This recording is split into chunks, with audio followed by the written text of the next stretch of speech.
बालवाडीमधल्या मुलांचा किंवा पहिली दुसरीच्या मुलांचा किंवा अगदी तिसरी चौथी पाचवीपर्यंतच्या मुलांचा संपूर्ण अभ्यासक्रम आहे तो पंचकोशाधारित आहे.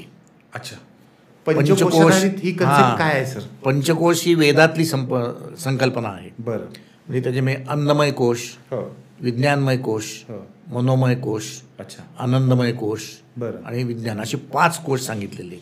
हे सगळं नवीन शैक्षणिक धोरणात आहे. हो, आणि या 5 कोशांचा विकास करायचा हा साधारणतः पहिली दुसरीपर्यंत, बालवाडीची 3 वर्ष आणि पहिली दुसरी, बरं, इव्हन तिसरी चौथी पाचवीपर्यंत या पंचकोशाचा विकास झाला तर मुलाला, ज्याला आपण म्हणतो ना शिक्षणामध्ये सर्वांगीण व्यक्तिमत्व विकास शिक्षणात व्हायला पाहिजे, तो या पंचकोशावर आधारित आहे.